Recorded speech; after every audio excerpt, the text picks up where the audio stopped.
Jadi ketika kita nggak ngerti karakteristik anak usia menyusui, itu kita akan jatuh pada penyimpangan-penyimpangan. Kita jengkel, nangis aja, mungkin dipukuli, dicubiti, sampai dibantu. Ya ini karena nggak paham. Coba kalau orang tua itu sadar, oh iya ini masih kecil ya, karakternya dia nggak bisa komunikasi verbal. Ini mesti penting banget. Ada guru itu jengkel, ya, ketika melihat perilaku anak. Ini mayoritas bersumber dari ketidakpahaman orang tua atau guru terhadap tadi karakter tahap perkembangan anak.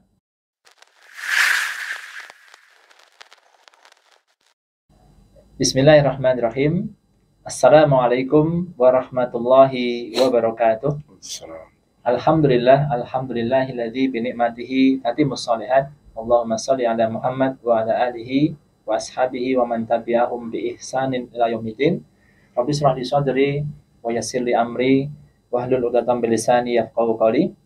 Bagaimana kabar ayah bunda dan juga sahabat pembelajar muslim di rumah? Alhamdulillah tentunya pertama kali kita panjatkan puji dan syukur kehadirat Allah Subhanahu wa taala yang dengan nikmat-nikmat yang Allah berikan pada kita semuanya, kita bisa merasakan banyak kebaikan hadir di tengah-tengah kita. Dan juga tidak lupa sholawat dan salam senantiasa kita sampaikan kepada junjungan kita Nabi besar Muhammad sallallahu alaihi wasallam. Alhamdulillah pada kesempatan sore hari ini bersama saya Dwi Renggo Sasetyo dari Sekolah Islam Anas yang merupakan bagian dari unit Yayasan Islam Anas Ahsan. Kita berjumpa kembali dalam acara podcast Anas TV dan alhamdulillah pada kesempatan sore hari ini kita masih bersama narasumber kita yaitu Ustadz Abu Ahmad Rahmat Hafizahullah Ta'ala, yang beliau adalah salah satu dari Ustadz pembina di Sekolah Islam Anas Yayasan Islam Anas Ahsan. Bagaimana kabarnya Ustadz? Alhamdulillah. Masya Allah, barakallahu fikum. Tentunya kalau kita melihat ini Ustadz hari ini Ustadz menggunakan bajunya cukup cerah tadi. Secerah hati kita. Secerah hati kita Kemudian ada ibaratnya kalau orang Jawa ada hijau royo-royo gitu Tentunya semangat yang dari Ustadz ini menjadi semangat bagi kami semua bagi kita semua untuk terus menghadirkan perbaikan-perbaikan, dan alhamdulillah bersama Sekolah Islam Anas tentunya semangat perbaikan ini ayah bunda dan juga sahabat muslim belajar menjadi bagian dari ikhtiar kami semua di Sekolah Islam Anas untuk terus secara berkala, secara berkelanjutan menghadirkan upaya-upaya proses perbaikan, dan juga salah satunya melalui Anas TV ini, melalui podcast ini, supaya bagaimana manfaat dari proses pendidikan ataupun manfaat dari hadirnya Sekolah Islam Anas itu bisa dirasakan Ustadz secara lebih luas bagi masyarakat, tidak hanya ayah bunda dan juga sahabat muslim belajar, tapi juga bagi saudara kita, bagi orang tua yang memang menjadi satu tulang punggung dari proses pendidikan bagi buah hati tercinta kita. Nah, pada kesempatan sore hari ini, Ustaz, ini tema kita cukup menarik, Ustaz, tidak kalah dari tema sebelumnya. Jadi kalau sebelumnya kita berbicara mengenai pentingnya pendidikan dalam Islam, kemudian bagaimana kita memaknai pendidikan dalam konteks Islam, bagaimana Quran dan Sunnah mengatur itu semua, dan ternyata Masya Allah sangat lengkap, dan tentunya sangat lengkap itu bagaimana kemudian Islam memandang tahap perkembangan pendidikan itu sesuai dengan tahap perkembangan usia anak mulai dari anak itu mungkin sebelum dilahirkan kemarin Ustadz menyampaikan mulai dari yang paling pertama mengilmui, belajar kemudian setelah itu ayah bunda mencari pasangan yang bisa sejalan dengan apa yang menjadi visi misi kehidupan kita sebagai seorang muslim. Kemudian setelah itu ada masa mungkin anak kita dalam kandungan sampai kemudian anak dilahirkan Ustadz Nah tentunya ini nanti Ustadz bisa menyampaikan banyak hal pada kami semua dan juga ayah bunda di rumah terkait dengan bagaimana sebenarnya seperti apa ataupun bagaimana kita memahami pentingnya orang tua dalam memahami tahap-tahap tadi tahap-tahap perkembangan anak sesuai dengan apa yang disebutkan oleh para ulama ataupun para salafus saleh dalam Quran dan Sunnah. Tentunya contoh terbaik dari Rasulullah Sallallahu Alaihi Wasallam. Nah, mungkin bagaimana saat ini kita memandang tahap perkembangan ayat ini dalam dunia pendidikan Islam. Bismillah, alhamdulillah, wassalatu wassalamu ala rasulillah wa ala alihi wa ashabihi wa man tabi'ahum bi ihsan ila yaumil qiyamah wa ba'd. Islam sebagaimana kita ketahui merupakan agama yang sempurna kan. Jadi semua sudah diterangkan. Apa yang dibutuhkan ada keterangannya dalam Al-Quran. Termasuk dalam hal pendidikan terkait khususnya tentang tahap perkembangan. Ya. Rasulullah SAW ya misalnya menjelaskan kepada kita di hadis Abdullah bin Mas'ud tahap perkembangan anak di rahim. 40 hari berupa air mani, 40 hari segumpal darah, 40 hari berikutnya menjadi sekerat daging. Itu pertumbuhan kan, tahapan-tahapan sampai sempurna lahir menjadi seorang bayi, anak. Ya, ini juga disebutkan di surat Al-Mu'minun kan. Dengan juga di ayat yang lain Allah terangkan tahap perkembangan setelah anak itu lahir. Jadi anak lahir dalam keadaan bayi kan, kemudian menjadi anak-anak, kemudian menjadi pemuda, remaja, pemuda, satu menjadi tua. Satu kembali lagi seperti itu. Ada juga model penjelasannya apa? Allah terangkan anak orang atau manusia itu dia lahir dalam keadaan lemah. Kemudian menjadi seorang yang memiliki puncak kekuatan. Satu kembali menjadi lemah lagi. Nah, maka dari hal-hal itu mengisyaratkan bahwa manusia dalam perkembangannya itu mesti punya karakteristik khusus di setiap tahap perkembangannya itu. Dan ini menjadi bahan kajian dari ahli-ahli jiwa, ya para psikolog dan sebagainya. Ya, meskipun mereka mungkin sudut yang mereka pelajari hanya terkait dengan bidang keilmuan mereka saja, sudut kejiwaan dan sebagainya, ya kan. Terluput dari kebanyakan mereka adalah dari sudut-sudut keagamaan anak. Anak di usia sekian itu sisi keagamaannya, karakternya seperti apa? Ini mesti penting banget. Mungkin muncul pertanyaan ya Pak Dwi ya. Mengapa sih seorang pendidik, apakah itu guru, orang tua, mesti memahami karakteristik tahap perkembangan anak? Ya mungkin yang kuliah di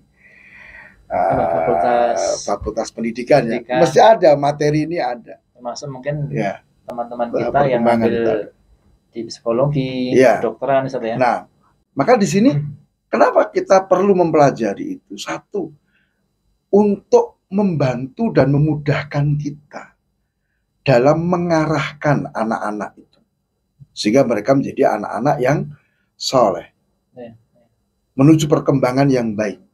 Karena kita ngerti karakternya seperti ini. Dan yang kedua, agar kita ini juga bijak ya dalam mensikapi perubahan-perubahan yang terjadi pada anak-anak kita sesuai dengan tahap perkembangannya. Mohon maaf, kenapa kadang ada orang tua jengkel, ada guru itu jengkel ya ketika melihat perilaku anak. Ini mayoritas bersumber dari ketidakpahaman orang tua atau anak terhadap orang tua atau guru terhadap tadi karakter tahap perkembangan anak. Ya, misalnya anak usia sekian itu karakternya begini. Anak usia sekian ini kalau kita tidak paham itu kita jengkel sendiri. Marah kita biasanya. Itu dengan karakter tadi Ustaz ya. Berarti kan ada pendekatan pendidikan yang berbeda Ustaz ya. Ya, betul. Jadi misal anak usia menyusui, itu sejak dia lahir sampai usia 2 tahun. Coba ini karakternya apa? Karakternya dia nggak bisa bicara, belum bisa bicara.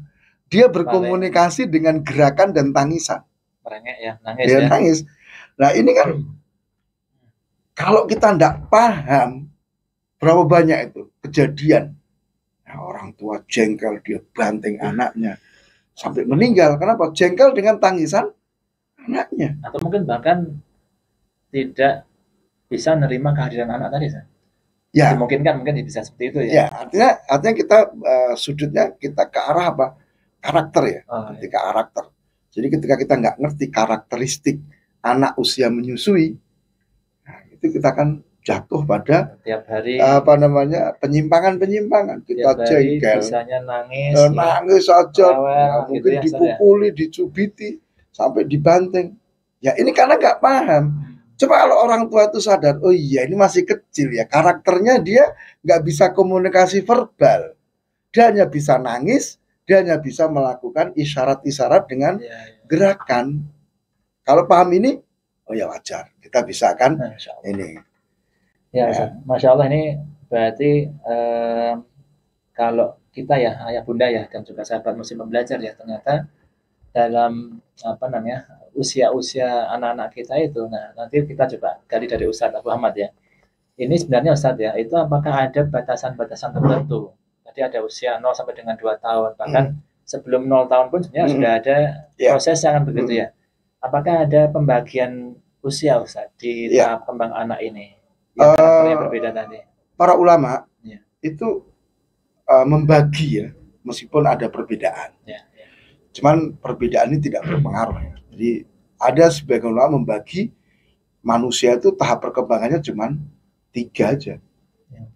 Masa anak-anak, masa pemuda, masa tua. 3 aja. Pemuda, masa tua. Tapi ada yang mendetailkan. Misalnya ini ada yang membagi masa kanak-kanak itu dibagi menjadi 3. Masa menyusui dari lahir sampai 2 tahun. Nanti ada masa pengasuhan, hadonah, usia 3 tahun sampai 6 tahun. Nanti ada masa tamyiz, usia 7 sampai 12 tahun. Setelah itu dia masuk masa balik. Balik. Dan balik ini dibagi. Ada balik awal. Misalnya balik awal itu ya kalau usia ya antara 13 sampai 16 atau sampai 17.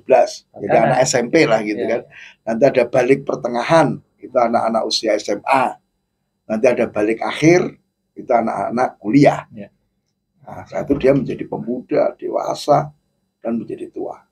Bahkan ada ini Ustaz ya, kalau saya coba baca beberapa referensi itu ada yang menyebutkan, mungkin ada yang balik awal tadi, ada yang mungkin mengistilahkannya dengan prabalik ya, sebelum balik atau mungkin masa remaja. Jadi gitu masa prabalik dikenal dengan istilah murahaqah. Ini sebelum balik. Jadi peralihan antara masa kanak-kanak, tamyiz tadi, masa tamyiz ke masa balik. Murahaqah tadi ya. Ya murahaqah. Ya kalau zaman dulu sih waktunya singkat, bahkan kadang nggak kerasa kalau zaman dulu. Tapi hari ini seperti yang kita lihat ya masanya terlalu lama, banyak problema. Nah ini yang menariknya begini Ustaz. Ini mungkin sebelum nanti penjelasan di masa-masa itu ya, di tahapan tadi Ustaz. Mungkin perlu kita kaji bersama. Apa Ustaz sebenarnya kalau misalkan kita kemudian tidak mengetahui karakteristik di setiap tahapan tadi, itu nanti pada saat anak kita itu balik, itu kira-kira potensi bahasanya apa ya, negatif mungkin ya, apa dampak negatif yang paling utama dari orang tua dan anak itu sendiri. Baik, jadi ketika kita para pendidik, apakah guru, orang tua, ketika tidak memahami karakteristik tahap perkembangan anak, itu akan terjadi penyimpangan dalam pendidikan. Nah kalau pendidikan yang diberikan saja menyimpang, apa yang terjadi? Dampak negatifnya banyak banget.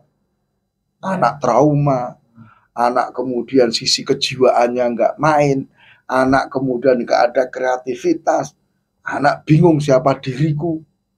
Itu bisa jadi terbawa sampai masa dewasa. Bahkan yang fenomena sekarang viral ya, itu muncul banyak sekali kenakalan remaja kan. Betul. Anak-anak yang disebabkan karena tadi penyimpangan atau karena tidak tepatan dalam pendidikan. Jadi misalnya sih banyak yang terjadi orang tua yang ambigu. Ya, berapa banyak orang tua mensikapi, memperlakukan anak kecil, misalnya anak TK, seperti anak usia SMA. Dianggap sudah gede. Kamu tuh sudah gede, masa begini-begini, ya kan? atau sebaliknya anak SMA diperlakukan seperti anak TK. Kemana-mana harus ya gitu. Sehingga akhirnya kan terjadi apa yang terjadi. Maka di sini penting banget ya supaya kita tepat dalam memberikan pendidikan. Contoh misalnya Pak Dwi ya, di dunia pendidikan kita sering mendengar ya bahwa anak-anak SD kelas bawah, kelas 1, kelas 2, 3 begitu ya, Ustaz ya. Ke bawah lagi. Kita harus tahu bahwa karakteristik mereka itu dari sisi pemikiran itu adalah apa? Pola pikirnya adalah apa? Realistik, konkret. Nah ini kalau kita tidak paham, maka kita akan keliru dan akhirnya menganggap anak kita bodoh. Misalnya kita ngajar matematika, anak SD kelas 1, 2 tambah 2 dengan angka. Ini kan lambang, kan? Ini abstrak bagi anak. Anak nggak paham. 2 tambah 2 itu anak nggak ngerti. Kenapa? Memang pola pikirnya belum nyampe ke situ. Mungkin lebih konkretnya tadi. Nah, akhirnya HP, mungkin kita 1, 2, zaman dulu kita kan kalau sekolah itu disuruh bawa lidi. Oh iya. Atau bambu. Bahasa Jawanya kalau itu yang sering dibilang itu bawa piting. Ya. Coba keluarkan lidinya 2. Ya. Keluarkan lagi 2. Coba dihitung ada berapa? 2, 4. Ya. Ngerti dia bisa. Saya dulu masih mengalami masa-masa itu. Iya, kita juga masih mengalami ya. Satu kepok itu satu apa ya? Ya 100 lah biasanya. Berapa puluh lah gitu. Ya. Maka di situ kalau kita tidak paham seperti ini, oh ternyata anak usia itu pola pikirnya masih konkret, belum bisa berpikir abstrak. Nah kalau kemudian kita nggak paham dan mengajari dengan cara tadi abstrak, kita akan menganggap anak kita bodoh. Padahal seharusnya bukan bodoh, memang belum tahap. Caranya kita belum ke sana, belum waktunya untuk diajak berpikir abstrak. Itu dari sudut apa ya, sudut umum ya. Nah, nanti kita bisa melihat misalnya anak-anak di usia hadonah, anak-anak usia TK, playgroup.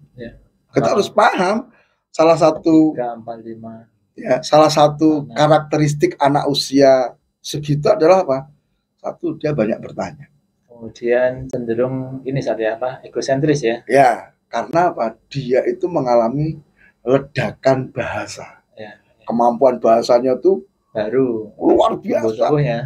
Tambahnya banyak sehingga dia kayak gatel kalau nggak ngomong itu. Semua ditanyakan, semua atau berulang kali ditanya. Tadi sudah nanya lagi. Nah ini kalau orang tua, guru nggak paham tahap perkembangan, jengkel. Kamu ini bisa diem nggak? Marah kan? Nah ini kan kesalahan. Kita sikapi dengan tindakan yang keliru, dengan ansop awal tanya lagi lah, pukul mulut. Akhirnya apa? Ini membekas, traumatik. Kedepannya anak nggak berani bertanya. Kenapa? Ada trauma. Kalau bertanya diancam. Beberapa itu sampai pada tindakan fisik ya. Iya betul. Mungkin ada yang ditampar, dijewer telinganya dan sebagainya. Itu adalah apa? Pentingnya memahami karakter. Sehingga apa? Ketika kita paham, oh iya, memang anak itu usaha segitu memang cerewet, banyak ngomong. Ya udah kita sikapi aja. Iya. Kita arahkan saja. Sehingga kita juga ada rasa santai, lapang, memang gitu. Oh, memang begitu saatnya ya. Ya kan sering ya kalau kita orang tua orang Jawa itu, ya jenenge bocah, gitu kan, namanya anak-anak, kita akhirnya kan begitu. Berarti dengan memahami tadi, kita bisa mensikapi secara positif, kemudian bisa lebih bersabar. Iya, santai kita lebih ini. Kemudian tidak apa ya, lebih bijak gitu ya.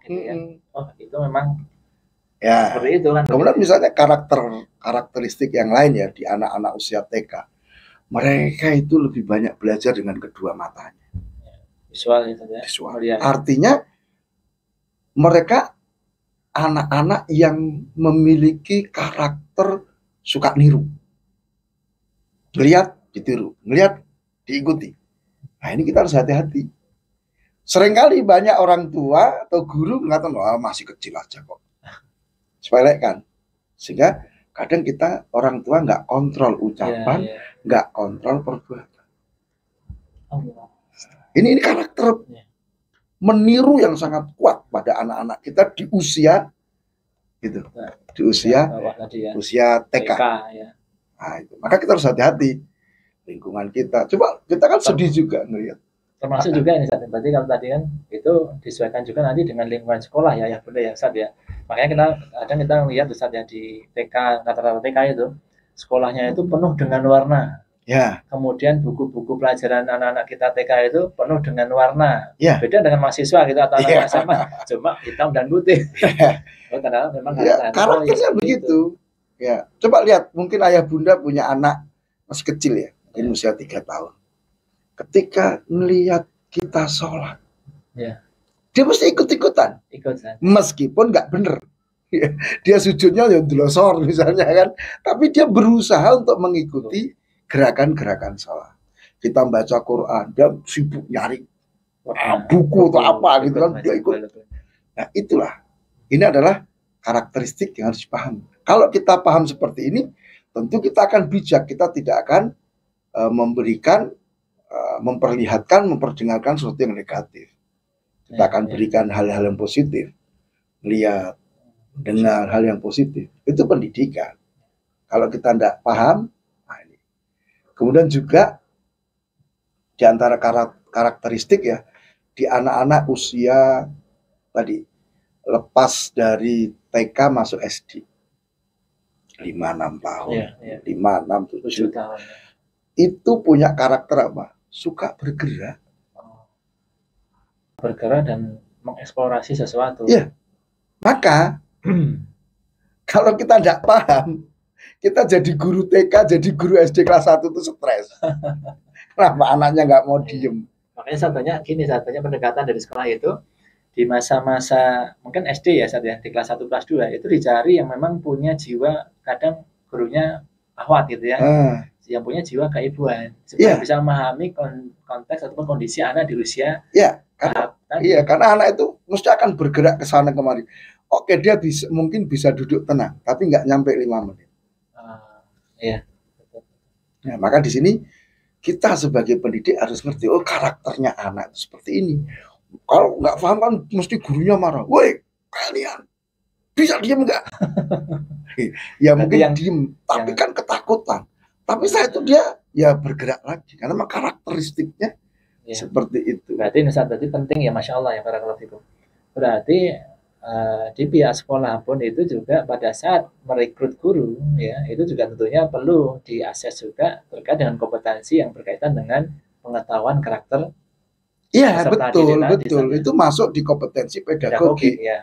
Dan biasanya sekali lagi kalau teman-teman itu belajar di FKIP ya, Fakultas Ilmu Budaya dan Keguruan, mesti dapat materi ini. Di perguruan itu mesti dapat tahap perkembangan anak didik. Itu ada. Nah itu. Jadi ini penting juga. Misalnya, anak-anak itu di usia TK, di usia SD kelas bawah itu mereka ingatannya sangat kuat, sangat tajam. Nah, ini kesempatan kita untuk menanamkan nilai-nilai akidah yang benar.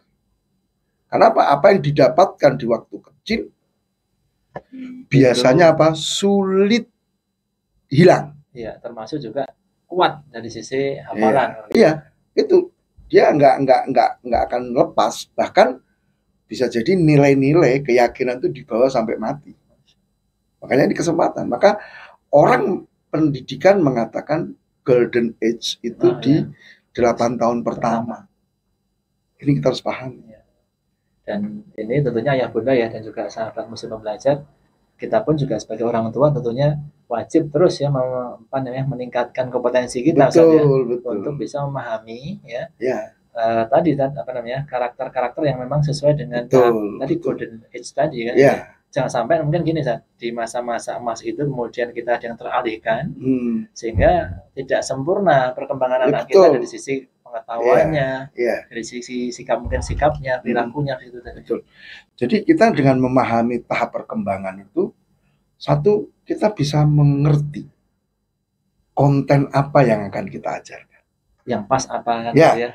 Oke, kita sepakat kita ngajarin akidah. Tapi akidah yang seperti apa? Misalnya untuk anak usia 2 tahun, anak usia 3 tahun, anak 4 tahun, ini tentu materi akidahnya berbeda dengan anak level SMA. Gampangnya gitu. Itu satu. Kalau kita nggak paham kan, tanpa mengenal skala prioritas, ya kan, anak kecil diajari tauhid asma wa sifat mereka ini.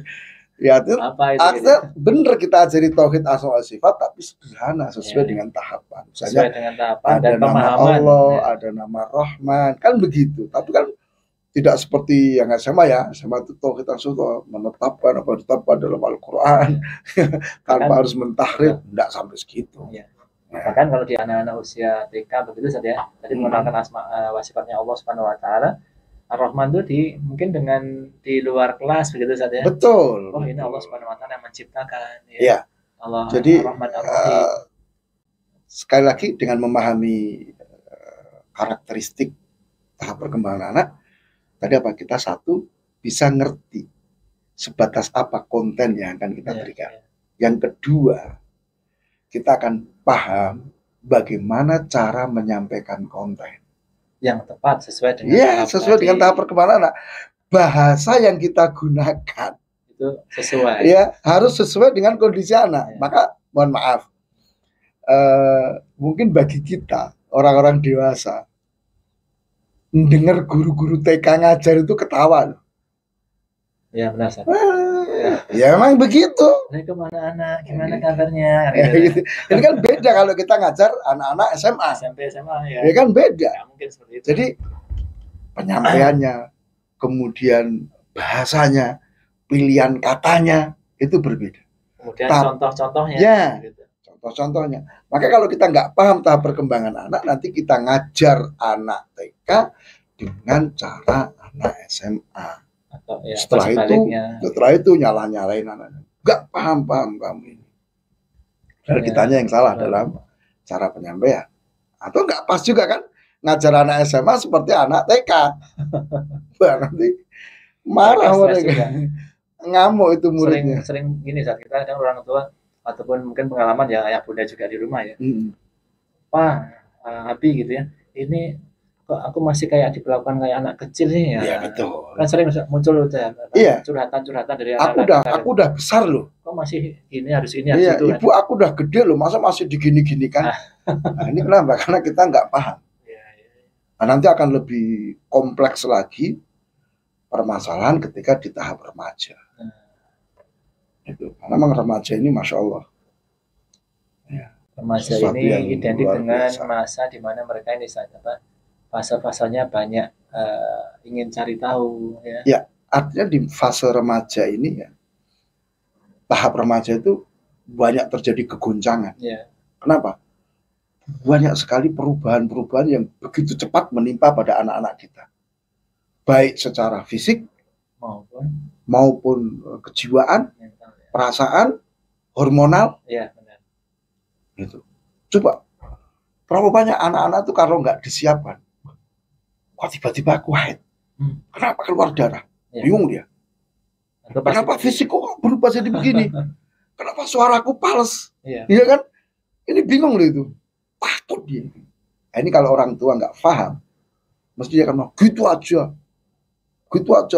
takut, gitu aja. Padahal memang betul-betul khawatir anaknya karena nggak paham. Dan ini saat yang menjadi mungkin PR negatifnya adalah pada saat anak seperti itu tidak ada pendampingan yang tepat, mencari tahu di tempat-tempat yang bersumber yang salah gitu saat. Betul. Akhirnya di sini kita dapati ya banyak konflik misalnya, banyak konflik antara orang tua dengan anaknya yang remaja, antara guru dengan murid-muridnya yang remaja.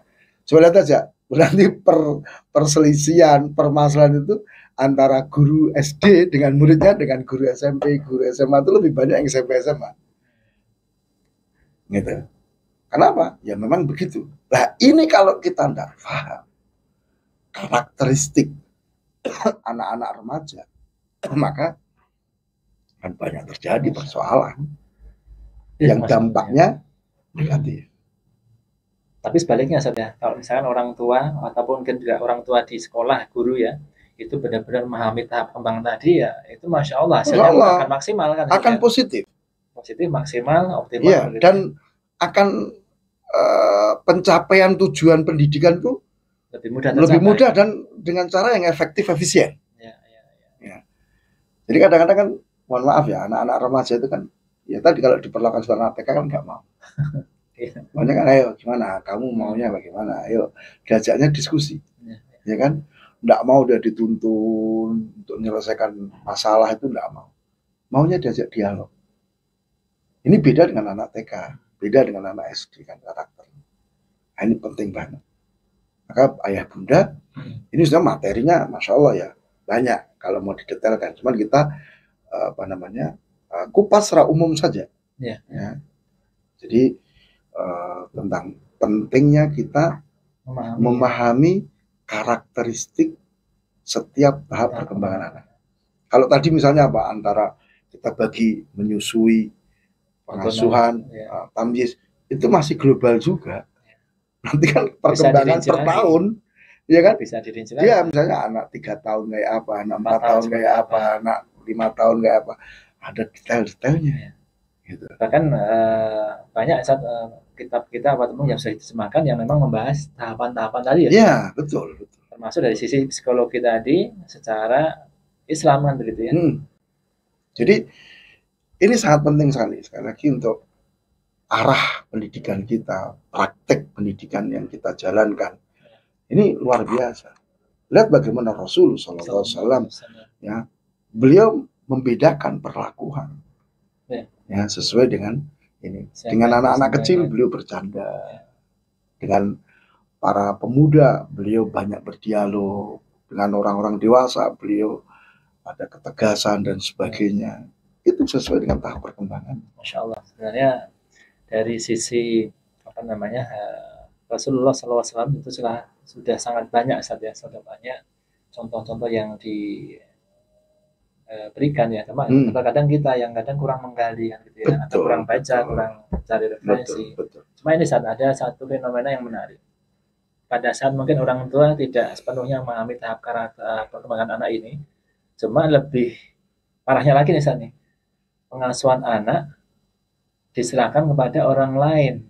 Bahasa mungkin ada pembantu dan sebagainya kan gitu ya. Nah, ini bagaimana Ustaz kalau misalnya memang dari orang tua ada yang memang tantangannya mau tidak mau harus diserahkan pada orang lain Ustaz, pengasuhan itu untuk membantu. Nah, ini seperti apa? Mungkin kiat-kiatnya seperti apa?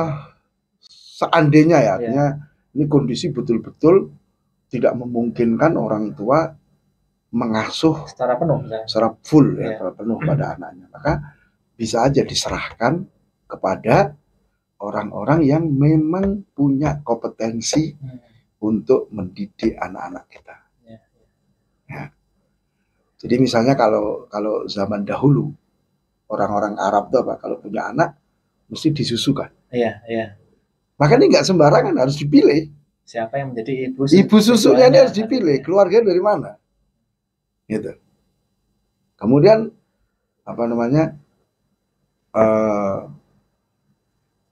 sekarang ini kan ada ya banyak ya rumah penitipan anak ya.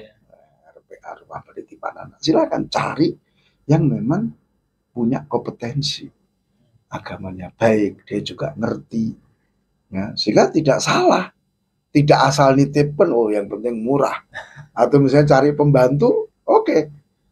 Cari pembantu yang solihah, yang soleh, yang ngerti pendidikan anak. Jangan sampai nanti malah kita sedang menyesal ya. Iya, menyesal. Nah, maka sebetulnya ada satu buku yang ditulis oleh seorang psikolog sekaligus konsultan kepribadian juga, dia konsultan di dunia pendidikan. Itu dalam bahasa Arab judulnya Rukhsatul Qiyadah fit Tarbiyah. Kalau kita terjemahkan bebas tuh lisensi untuk mengelola pendidikan. Ini para orang tua harus punya lisensi ini. Jadi ibaratnya kita naik kendaraan harus punya SIM. Nah, untuk mendapatkan SIM kan harus ada ininya kan, ada indikator kompetensi yang harus dia punya kan, ada ujian SIM, ada ketentuan untuk mendapatkan SIM. Ya betul. Maka ini juga ada syarat dan ketentuan menjadi pendidik, termasuk orang tua, bukan hanya guru ya. Dia harus ngerti apa yang boleh dilakukan, apa yang tidak boleh dilakukan, apa yang harus dilakukan, apa yang kadang boleh dilakukan, ya, bagaimana interaksi dengan anak-anak, ya, dan seterusnya. Itu buku Masya Allah. Ya. Dan ini saja kita kalau bisa mencermati di Masya Allah di sekolah Islam Anas sendiri, yaitu ada satu program ya Bunda ya, dan juga sahabat muslim pembelajar, itu ada, kita punya program yang namanya Sekolah Orang Tua Jakarta, itu melalui yang diselenggarakan oleh Sekolah Islam Anas Ahsan ya.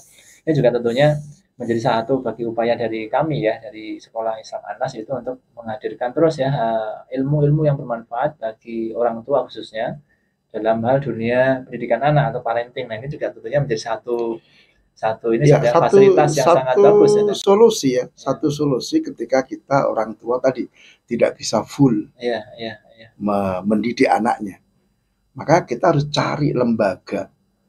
Kalau tadi masih anak kecil kan penitipan kan, kalau udah usia tamyiz, usia sekolah ya tentu cari sekolah. Biasanya kan orang tua tidak mampu mendidik sendiri, maka dia harus cari sekolah. Maka harus cari sekolah yang baik, sekolah yang punya kompetensi untuk mendidik, sekolah yang memperhatikan tentang hal-hal khususnya keagamaannya. Nah, ini akan menjadi partner membantu ayah bunda di dalam melakukan, menjalankan tanggung jawab, kewajiban dalam mendidik anak-anak. Dan dengan di situ kita juga akan banyak manfaat ayah bunda kalau sekolahan kita baik ya. Artinya kita mungkin selama ini nggak ngerti akidah yang harus diajarkan apa sih. Kita dari melihat buku-bukunya itu kita bisa ngajarin di rumah. Seperti itu. Ya, apalagi tadi ya, ada fasilitas untuk meningkatkan kompetensi ayah bunda melalui kegiatan sekolah orang tua itu satu hal yang positif ya. Karena memang terus terang ya kalau kita mewakili pihak lembaga pendidikan, kadang-kadang kita itu jengkel, kadang-kadang kita marah, kadang-kadang kita itu nggak tahu harus menangis atau kayak gimana gitu. Kenapa? Karena tidak sedikit dari orang tua yang justru merusak anaknya. Ya, di sekolah kita udah ajarin baik-baik nih, kita ajari yang baik dengan cara yang baik, tapi ternyata di rumah anak mendapatkan perlakuan yang negatif, diajari perkara negatif oleh keluarganya, oleh orang tuanya. Ini kan musibah. Berarti seharusnya ada frekuensi, ada semangat yang sama, pemahaman yang sama dari orang tua terkait dengan masa tadi saja, sesuai dengan tahap tumbuh anak-anak. Kita kan gitu sendiri. Iya. Jadi kadang misalnya ada anak dipaksa untuk bekerja, dipaksa untuk banyak full belajar dari pagi sampai malam, ya kan? Nah, ini mestinya juga jadi perhatian bahwa anak itu karakteristiknya apa? Ya main, main-main kan gitu. Maka kalau anak-anak di usia TK itu apa? Belajar sambil main atau bermain sambil belajar? Bermain sambil belajar. Bermain sambil belajar. Gitu kan?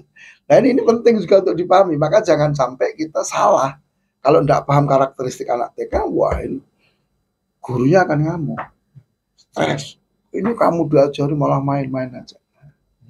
Dan terkadang ini saat yang mungkin juga beberapa ya pengalaman yang ada itu sudah sekolah sampai dengan siang, kemudian siangnya masih ada les ini, sorenya masih ada ini, sehingga anak terbebani dengan yang seharusnya belum masanya. Betul. Belum ini nanti akan berdampak positif, berdampak negatif ya. Jadi mari ayah bunda kita belajar memahami karakter dari setiap tahap yang dilalui oleh anak-anak kita, sehingga satu kita akan benar dalam memberikan arahan. Nah, ini nanti ke sana, ini ke sana. Yang kedua kita akan lebih bisa bijak dalam mensikapi perubahan-perubahan, dan kita juga akan bisa lebih lapang dada, ya tidak sumpah, tidak stres ya, melihat kondisi anak-anak kita gitu. Oh ya. Ternyata apa? Ya memang suatunya. Itu. Sebagaimana Aisyah radhiyallahu taala anha. Beliau katakan, ukduru qadral jariyah. Ukurlah anak ya sebagai anak. Ya, maka misalnya ukurlah anak, oh dia anak TK, ya ukur sebagai anak TK, jangan diukur sebagai anak SMA. Oh, ini sudah SMA, ya ukurlah dia sebagai anak SMA, jangan diukur dengan anak TK. Ini masya Allah kalimat yang singkat ya, tapi masya Allah. Sampai di kelanjutan kata-kata apa hadithatus sin, ya yahibullah. Ukur dia sebagai anak-anak yang masih muda usianya, sukanya main-main. Ya sudah selesai. Ya, beri kesempatan itu. Maka coba kalau kita lihat ya, ketika anak-anak itu diperlakukan tidak sebagaimana tahapannya, karakteristik tahapannya, kita melihat misalnya ada orang tua masih main kelereng itu, komentar kita apa? Oh, masa kecil kurang bahagia dia kan. Itu sebenarnya ada yang terlewat di masa-masa iya.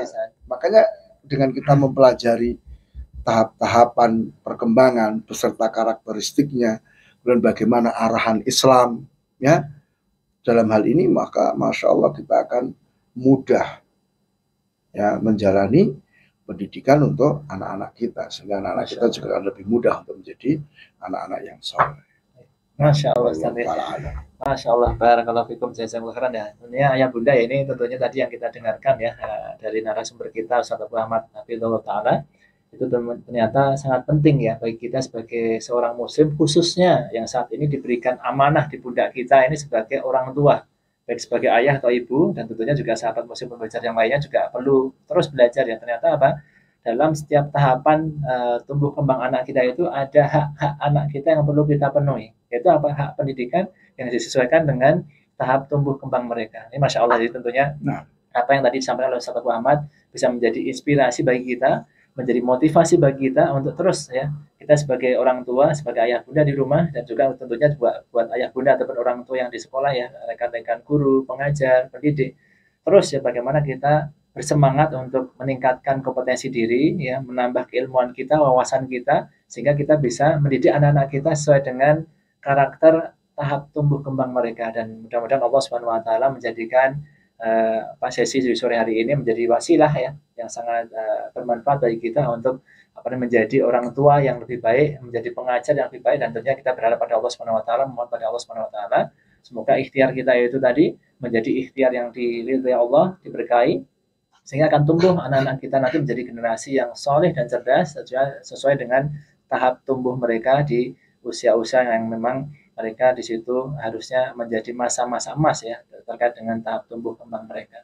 Di saat ini sekali lagi terima kasih banyak jazakumullah khairan atas barakallahu fikum atas ilmu dan juga faedah yang diberikan, dan tentunya insya Allah kita akan simak kembali ayah bunda dan juga sahabat belajar lainnya di serial podcast Anas TV berikutnya ya dari kami. Salam untuk keluarga di rumah ya. Sekali lagi kami sampaikan terima kasih atas perhatiannya. Semoga Allah melindungi dan bisa memberikan penjagaan pada kita semuanya.